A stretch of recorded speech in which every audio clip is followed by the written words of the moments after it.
जब बहन कुमारी मायावती जी ने खुल के कहा ना कि हम नहीं चाहिए, और हम भी कह रहे हैं नहीं चाहिए, हमें सबसे पहले चाहिए बाबा साहब का संविधान चाहिए और संविधान के प्रावधान चाहिए। अगर आपको पार्टी में रहना है तो रहो और जाना है तो निकलो। हो सकता है हम एक भी सीट ना हो हमारी लोकसभा में, यकीन मानिए जब आज एक भी सीट नहीं है ना तो कश्मीर में, हरियाणा में, पंजाब में लोग पागल हो रहे हैं बहुजन समाज पार्टी के साथ समझौता करने के लिए। तू इधर उधर की बात मत कर, ये बता कारवा लुटा कैसे। अगर तुम अखिलेश यादव की बात कर रहे हो, अगर तुम राहुल गांधी की बात करते हो, राहुल गांधी को हरी घास में हरा नाग है। संविधान बचा रहे हैं लेकिन संविधान में आग लगा रहे हैं ताकि उन्हें पता लगे। देखिए संविधान कैसे बचा रहे हैं, जब भारत जोड़ो यात्रा करते तो एक भी भगवान बुद्ध और बाबा साहब के प्रतिमा पर नहीं जाते। संविधान बचाने के लिए अखिलेश यादव को साथ लेके चलते हैं, सर पे संविधान रखते हैं, साइड में बाबा साहब की फोटो रखते हैं।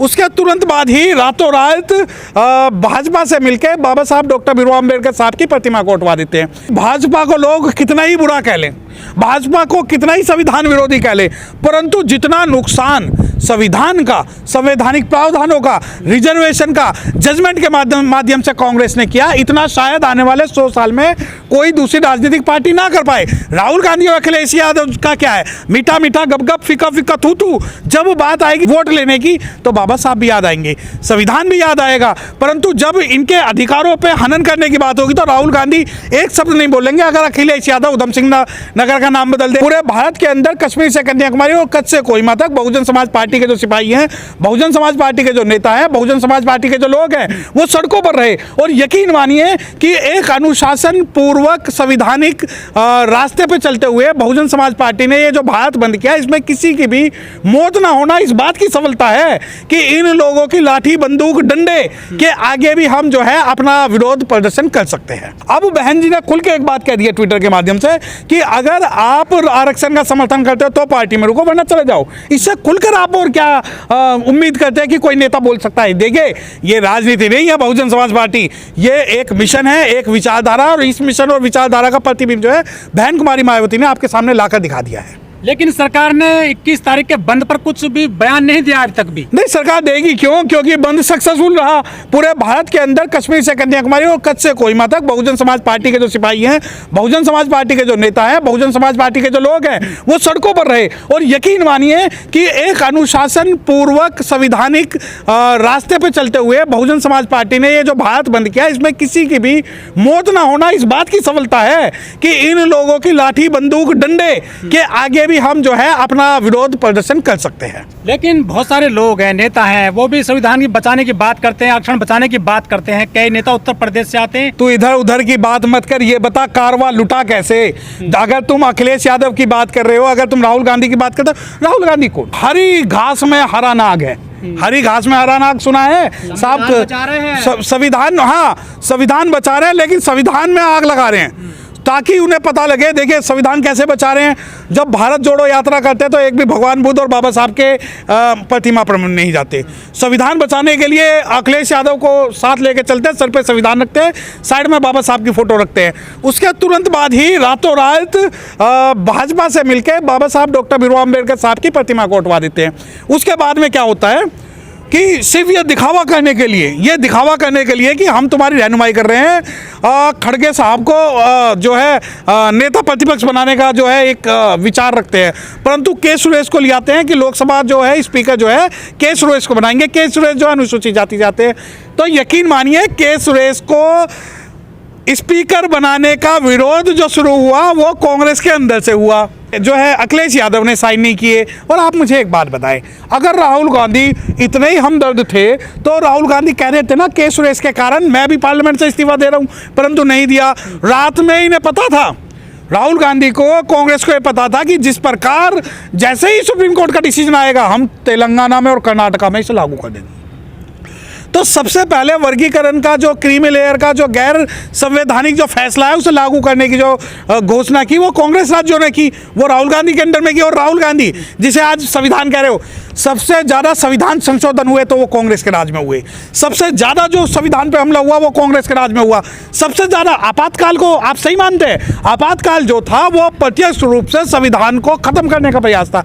देखिए मैं अगर आपसे खुल के एक बात को कहता हूँ कि भाजपा को लोग कितना ही बुरा कह लें, भाजपा को कितना ही संविधान विरोधी कह ले, परंतु जितना नुकसान संविधान का, संवैधानिक प्रावधानों का, रिजर्वेशन का जजमेंट के माध्यम से कांग्रेस ने किया, इतना शायद आने वाले 100 साल में कोई दूसरी राजनीतिक पार्टी ना कर पाए। राहुल गांधी और अखिलेश यादव का क्या है, मीठा मीठा गप गप फीका फीका थू थू। जब बात आएगी वोट लेने की तो बाबा साहब भी याद आएंगे, संविधान भी याद आएगा, परंतु जब इनके अधिकारों पे हनन करने की बात होगी तो राहुल गांधी एक शब्द नहीं बोलेंगे। अगर अखिलेश यादव उधम सिंह नगर का नाम बदल दे, महामाया नगर का नाम बदल दे और ये जो है जितने भी SC ST की जो योजनाएं उन्हें खत्म कर दे, तो राहुल गांधी और दोनों बहन जी ने बोला है कि जो आरक्षण का विरोध करते हैं वो पार्टी से निकल जाएं। क्या अखिलेश यादव या राहुल गांधी भी ऐलान करेंगे कि जो कांग्रेस में विरोध करता आरक्षण को बाहर हो जाए?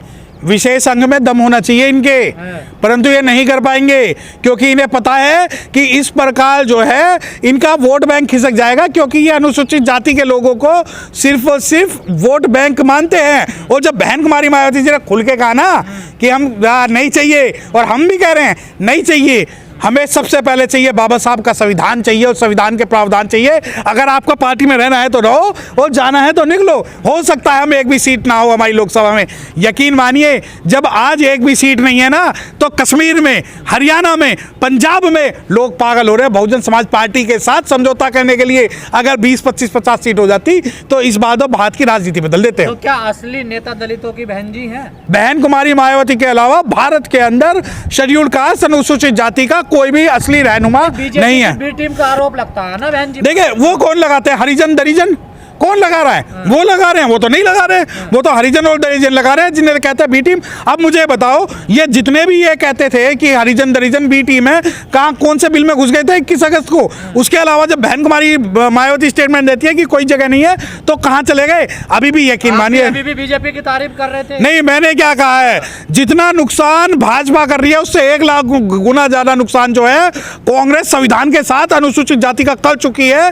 ये भाजपा को दिखाते हैं कि भाजपा संविधान विरोधी है, लेकिन असली संविधान विरोधी कोई है तो आज केंद्र की सरकार है, वो राहुल गांधी है, जो बाबा साहब को दिखाता है, वो संविधान को दिखाता है, बाबा साहब की रात में फोटो हटवाता है, के सुरेश को जो है वो स्पीकर नहीं बनने देता, और उसके अलावा जब ये जजमेंट का फैसला आता है तो उसमें साइलेंट कंसेंट देके अपने 3 राज्यों में उसको लागू करवाता है। बीजेपी तो संविधान बदलने की बात करती है। देखिए कौन बीजेपी का बदलेगी तो इनके समर्थन से बदलेगी ना। शेर का भाई बघेरा, एक कुदन और दूसरा तेरा। साहब का श्री राम कहते थे, एक हरी घास में हरा नाग है, दूसरा हरी घास में काला नाग है, दोनों भैया हमारे विचारधारा के विरोध में है। मैं आपको एक बात बता दूं, जो ये 1 अगस्त को सुप्रीम कोर्ट का फैसला आया, अगर इस फैसले का सबसे बड़े लेवल पे अगर किसी ने मुखाफलत और विरोध किया तो बहुजन समाज पार्टी की बहन कुमारी मायावती है। और दूसरी बात, आप कहते हैं कि नहीं, बहन कुमारी मायावती और बहुजन समाज पार्टी शुरू से इस विचारधारा पर रही है कि जो संविधानिक प्रावधान है वो हमारे हैं और जो संविधान के विरोध में वो हमारा नहीं है। रिजर्वेशन के 2 प्रावधान है, 16(4), 15(4). एक सुप्रीम कोर्ट, सिर्फ ये 2 प्रावधान ही ऐसे हैं जिन्हें सुप्रीम कोर्ट ये कहता है कि ये मौलिक अधिकार नहीं है। अरे भैया, इनेबलिंग प्रोविजन है। जो पढ़ते हैं मुझे ये बताओ कि हम आरक्षण की मांग जो है एक अधिकार के तौर पे क्यों नहीं कर सकते? इनेबलिंग प्रोविजन का मतलब क्या है? जब कॉन्स्टिट्यूट असेंबली में डिबेट हुई है, जब पार्लियामेंट ने चीज़ें पास की है, तो सुप्रीम कोर्ट अननेसेसरी जो है बिना हमें सुने हुए, अब आप ये कहो कि नहीं, कितना बदनाम हो गया आरक्षण के नाम पे, आप लोगों को कितना बदनाम किया जाता है। देखिए, मेरिट खराब कर दी इन लोगों ने, मेरिट देश का सत्यानाश कर दिया, फिर गति में रुकावट है ये लोग। ऐसा है, ये तो जो आरक्षण वाले हैं जिन्होंने देश चला रखा है, वरना ये लोग तो पैसे ले लेके भाग रहे हैं। मुझे एक बात बता दो, अगर एक शेड्यूल कास्ट और एक मुस्लिम, एक शेड्यूल्ड कास्ट और एक मुस्लिम भारत की गुप्तचरी और मुखबरी करते हुए अगर पकड़ा गया हो, दूसरी बात कहते हैं कि मेरिट, अबे मेरिट क्या, तुम्हारी मेरिट, ओलंपिक में तुम एक वो नहीं जीत पाते गोल्ड मेडल, ठीक है, ऑस्कर में तुम नहीं जीत पाते, जब विदेशों में जाते हो अपने आप को ब्लैक कहते हो, अपने आप को एशिया कह के आप वहाँ कहते हो, जब शाहरुख खान के साथ बदतमीजी होती है तब तुम कहते हो कि रेशियल डिस्क्रिमिनेशन हो रहा है, किसी फीमेल के साथ होती है तब रेशियल डिस्क्रिमिनेशन होता है। तो ये जो सारी कहानियाँ हैं, आप लोग अगर ये सोचते हो कि जो रिजर्वेशन का प्रारूप सरकारी नौकरी तक है, यकीन मानो सारी जल जंगल जमीन प्राइवेट सेक्टर और सब चीज़ बांट के अपने हिस्सेदारी लेंगे, तब जाके हम साथ बैठेंगे।